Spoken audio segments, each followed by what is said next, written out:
Hi friends, and welcome back to my channel. So as Valentine's Day is approaching, I've always wanted to do this recipe and share it with you, and this year I finally had the chance. Today I'm sharing with you my red velvet sugar cookie dough, and as all my recipes, this is a no chill, no spread cookie dough. So let's get started. Always don't forget that all of the ingredients and measurements will be in the description box below, but we are going to start as we do with our other recipes.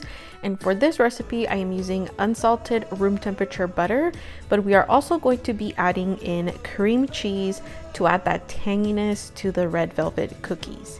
Make sure that all of your ingredients are at room temperature so that they are easier to mix, and so that when we're combining all of them, it's easier for all of them to combine. So once we have our butter and our cream cheese, we're going to go ahead and cream them for approximately 2 to 3 minutes, making sure that they both combine and that they get a tiny bit fluffy.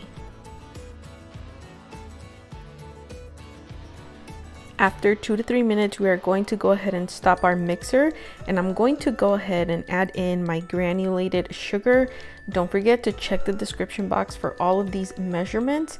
Here, I'm also going to make sure that, to remind you, for our original recipes, we do add whole eggs, but in this instance, I'm only adding in 2 egg yolks from large eggs, simply because the whites usually tend to dry out cookie dough, or dough for that matter. So I left out the whites. We're only adding in egg yolks at room temperature. I'm also adding in my vanilla extract to give it that flavor, because although this is red velvet and it is mainly chocolate, or some people would consider it chocolate and vanilla, we need to add that vanilla to offset the rest of the flavors. So once we have all of these ingredients into our mixing bowl, I'm going to go ahead and mix on medium speed for approximately 2 to 3 minutes, just to make sure that we are able to blend and gather all of these ingredients together. Remember, in between mixing, to always scrape the sides of your bowls to make sure that all of your ingredients incorporate. We want to make sure that all the butter, cream cheese, and all the flavorings are incorporated before we add in any of our dry ingredients.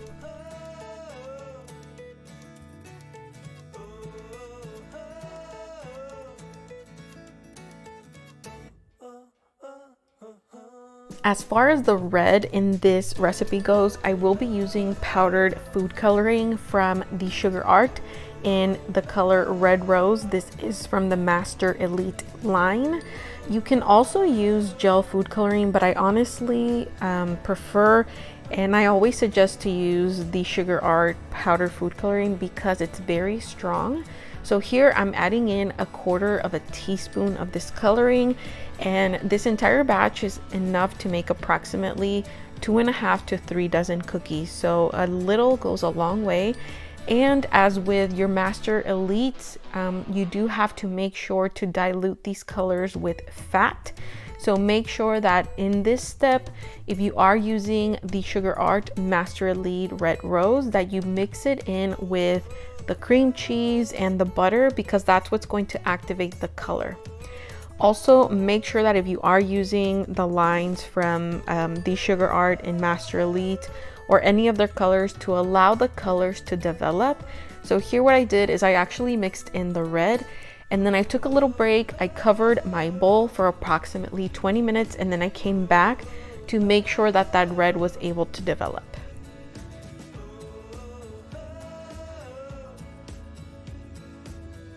Now I know this is going to be a question that some of you are going to ask, and what if it's I don't have time to walk away from this step and then come back later?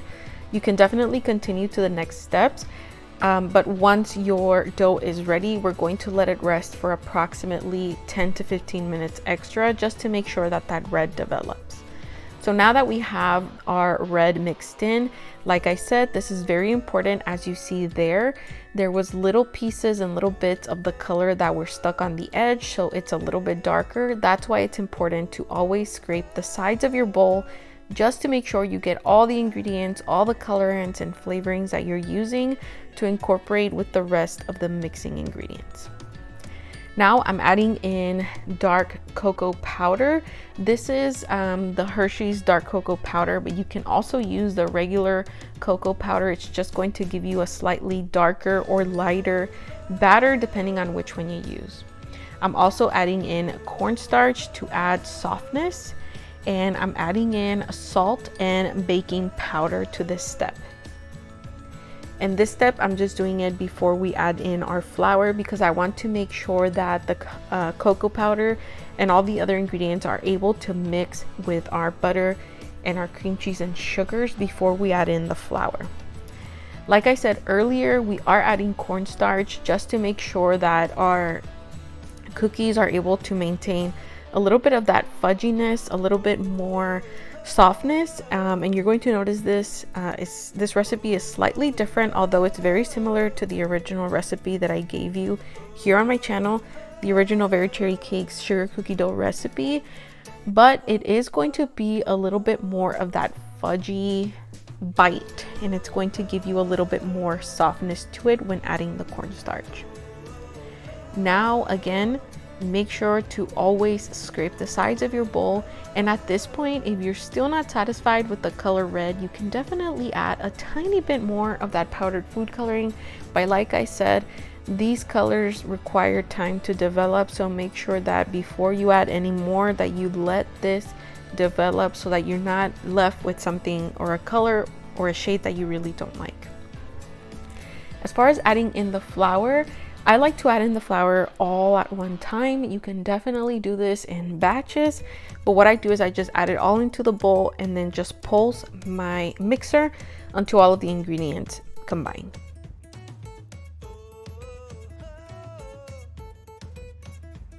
Another difference that you're going to notice is that this specific mixture is going to take a little bit shorter time to incorporate versus my original recipe.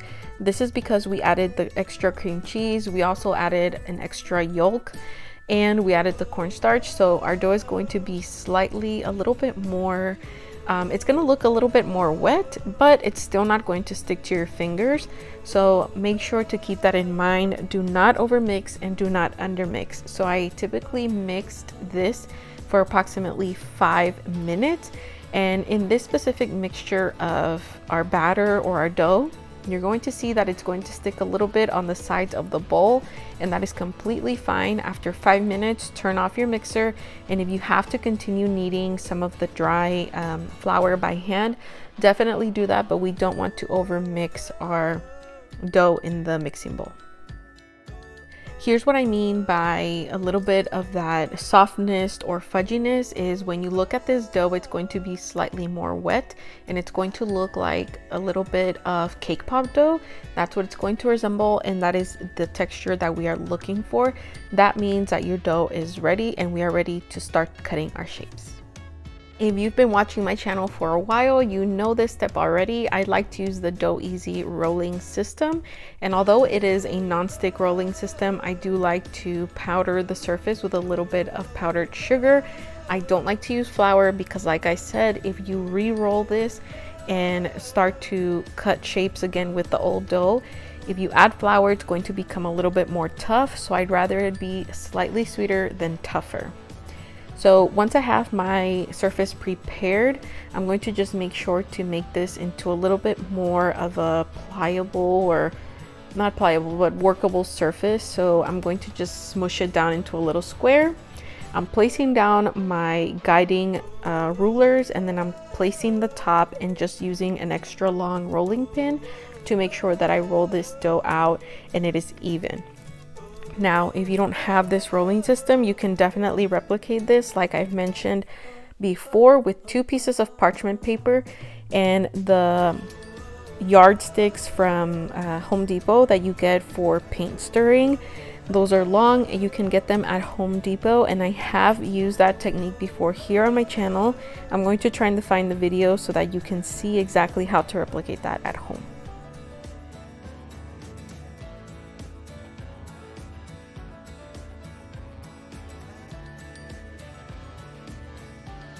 As an always tip that I give you is to make sure, whether you're using metal or plastic cutters, is to dip them into powdered sugar to make sure that any of the small edges do not stick to your cookie cutters, and this is going to also help maintain the shape.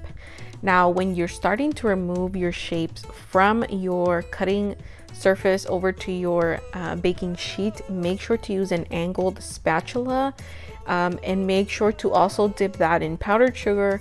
Slightly place the spatula under your shape and wiggle it until you reach the outer piece of the shape so that it is able to maintain its shape better and you don't lose the shape.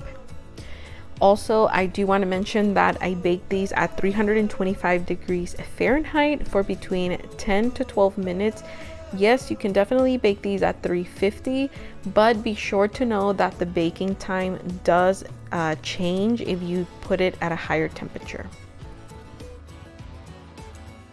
I really hope that you liked this recipe. I hope you give it a try for Valentine's Day. Don't forget to check the description box below for all the ingredients and measurements. Thank you so much for watching my video. Don't forget to hit the like button, share this video with a friend, leave me a comment, and I'll talk to you next time. Bye!